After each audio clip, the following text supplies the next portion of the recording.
Coming up next, strong winds are fueling raging wildfires, forcing thousands from their homes. Plus, emotional calls for help from inside a burning Chicago high-rise. The Concorde makes its final flight into history. And Chuck, 26 years ago, on board the first flight. Next.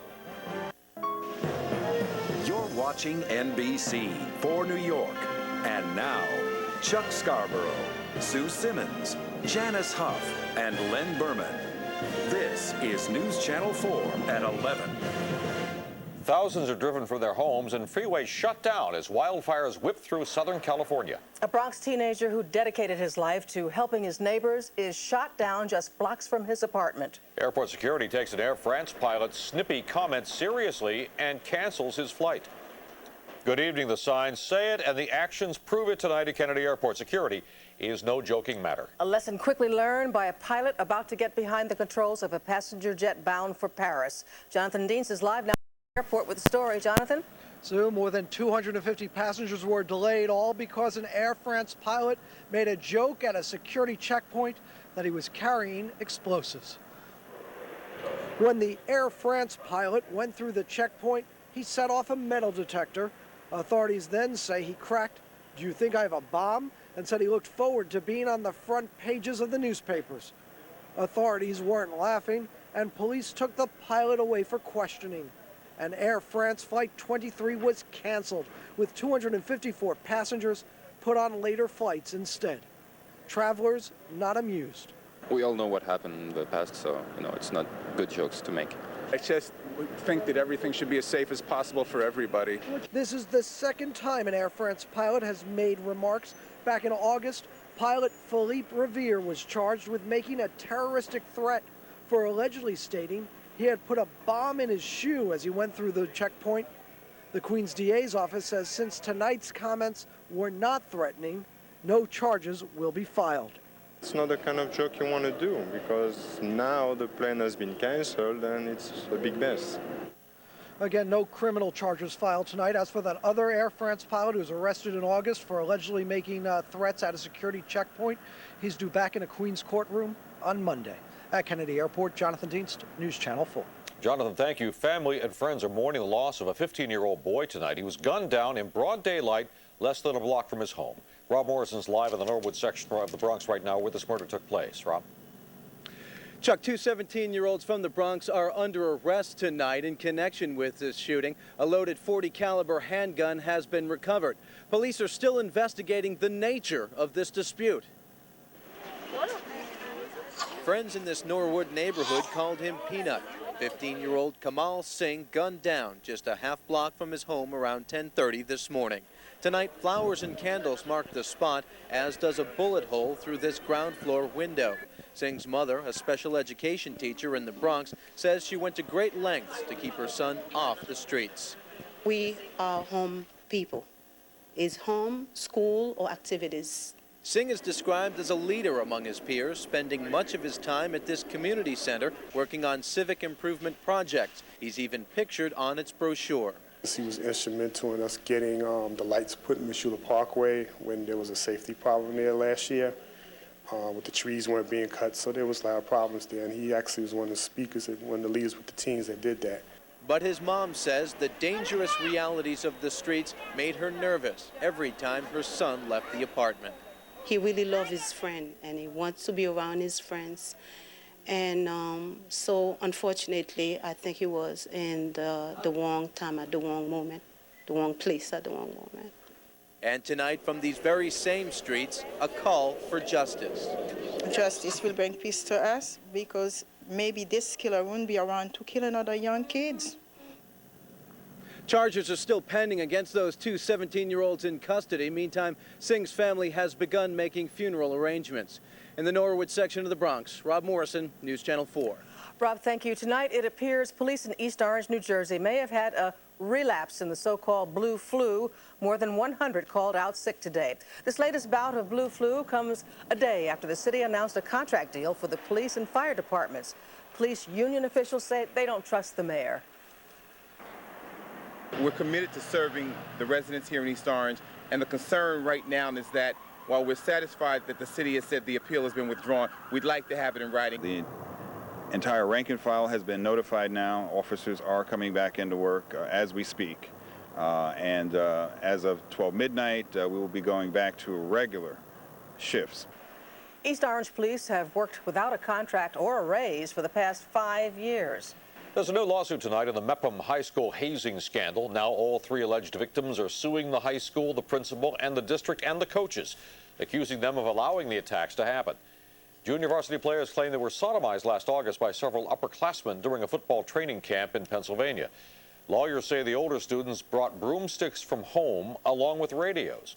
One attorney claims the radios were used to drown out screams. This is sexual torture over 4 or 5 days, racial innuendos, things that they did to these young boys. The devastation that him and his family are going through and the other families is beyond imagination.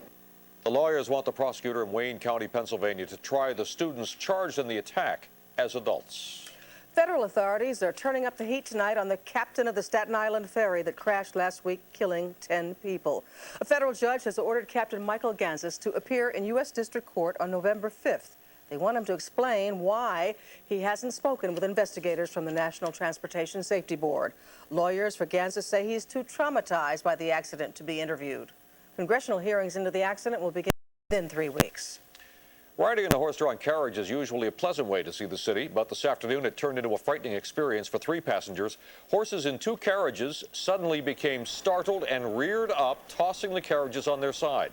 It happened shortly after noon at 61st Street and 5th Avenue near Central Park. The passengers were treated at Roosevelt Hospital for minor injuries. The horses were not hurt. Almost 2 years to the day since it was shut down due to anthrax, the Hamilton Township Postal Facility is undergoing a massive cleanup operation. Beginning tonight, contractors will be pumping chlorine dioxide gas into the building, which has been tightly sealed. Environmental officials say they'll be testing round the clock for gas leaks. Cleanup is expected to be completed by Sunday morning, but the building won't reopen until next fall. There's more heartbreak tonight for a family of a fallen New York City firefighter. Today, that family buried their 5-year-old son. Hundreds turned out at St. Sebastian's Church in Woodside to bid a tearful goodbye to Michael Downing. He succumbed to neuroblastoma, a cancer that attacks the nervous system. Michael's dad, firefighter John Downing, was killed along with 12 other firemen fighting a blaze on Father's Day 2001. An explosive combination, record heat and strong winds are fueling wildfires in Southern California. The flames forced thousands from their homes. We'll take you to the front lines in 60 seconds. 2 freeways in Southern California were shut down tonight and thousands forced from their homes as wildfires burn out of control. NBC's Karen Brown reports that one of the hardest hit areas is Rancho Cucamonga. Over 1,000 firefighters in Southern California were on the defensive as a fast-moving and out-of-control arson fire continued to threaten hundreds of homes in San Bernardino County. They said, well, you got to get out of the house. Thousands of people have been chased from their homes as erratic and hot Santa Ana winds have caused the fire to quickly change directions and to elude the fire crews trying to gain control of the situation. It's very dangerous and very difficult to get personnel up there to actually be on the fire line. We're attacking it now with aircraft. They'll do operations with bulldozers to form lines around it. Some residents in Rancho Cucamonga had just minutes to evacuate. The smoke permeated the entire residence, and that's why I left. You know, I wasn't worried about the thing was going to burn structurally, but the smoke. And then when the smoke got really low to the homes that we could barely see the homes, we just had to split. Outgoing Governor Gray Davis met with 4 families who lost their homes. I just moved in on Monday. Yeah. Hopefully my house will be okay. Most of the threatened neighborhoods are next door to the National Forest, and many wild animals like this bobcat have also been chased from their homes by the flames. This wind shifted on us here. This fire is just one of over a half-dozen brush fires that have burned at least 6 homes and thousands of acres over the past week in Southern California. Fire conditions are expected to get even worse over the weekend. They expect wind gusts of up to 50 miles per hour over the weekend as residents in the most dangerous areas are still not being allowed to return home. In Rancho Cucamonga, California, I'm Karen Brown, News Channel 4. A week ago tonight, 6 people lost their lives when they were trapped in the stairwell of a smoky high-rise fire in Chicago. Today, the Chicago Fire Department played 911 calls, many of them placed from cell phones.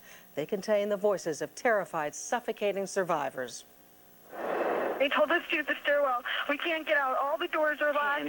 It's filling up really bad with smoke. I think some people are probably passed out in the stairwell already. It's smoky. Okay, are you on the 25th or 21st? They're 21! The fire started on the 12th floor. The victims were found in a locked stairwell on the 21st floor. Firefighters say the flames reached temperatures of 2,000 degrees, hot enough to melt metal. State Department officials tell NBC News they expect to issue a renewed warning about traveling to Saudi Arabia. A warning already exists, but the U.S. wants to remind Americans again that they should travel to that country only if it is essential. This comes after Great Britain and Australia warned their citizens that terrorists may be planning an attack in Saudi Arabia. Coming up, some mild weather in store for the weekend, but Janice says don't get used to it. She'll have the complete forecast. Plus, I'll take you back in time on board Concorde's first flight 26 years ago. Next. Have a story idea to share? Call News Channel 4 tip line toll free at 866-639-7244 or log on to WNBC.com. Let News Channel 4 work for you. The final flight of the Concorde brings bittersweet memories tonight. When a British Airways Concorde took off from Kennedy Airport this morning, the age of supersonic passenger travel officially ended. But that's not a disappointment for those who lived near the runways and had to deal with the Concorde's ear-splitting noise. In Howard Beach, residents celebrated by popping the cork on a bottle of champagne. Well, for all its grace and speed, the Concorde could not outrun economic reality. It never made a profit. But it was a magnificent flying machine, as I discovered 26 years ago when I covered the Concorde's inaugural flight from Paris to New York as the brief age of supersonic passenger travel began. The acceleration was much stronger than any other passenger plane, and the climb angle was steeper. I dangled my notebook for a vertical reference so you could see just how steep this climb was. At 14 minutes into the flight, we approached the speed of sound. We're just about to go through the speed of sound right now. We're at Mach 0.98, just under the speed of sound. Let's see what it feels like to break the sound barrier. Mach 0.99. And Mach 1. We have just broken the speed of sound, and quite honestly, it feels no different at all to me than when we were subsonic. It says here, our cabin staff, one purser, two stewards, and the stewardesses, have been selected with special care, taking into consideration appearance and behavior. Now, this is going to be just a little bit indelicate, but I think you should know this about the Concorde. I'm standing right now in one of the toilets, and this is without a doubt the most cramped toilet I've ever seen. As I back in here, I can't even stand up straight. My head hits the ceiling. It does illustrate the rather cramped quarters. Fortunately, this flight is only 3.5 hours long. 47 minutes into the flight, the Mach meter reached its second big number. Mach 2, better than 1,300 miles an hour. Now, to imagine how fast we're going, if you can imagine the time it takes for my voice to leave your television set and reach your ear, we're moving through space twice that fast, physically. We had beaten the sun, leaving Paris at 11:11 local time and arriving in New York at 8:49. And when we touched down, there was a spontaneous, exuberant round of applause, a celebration of our unique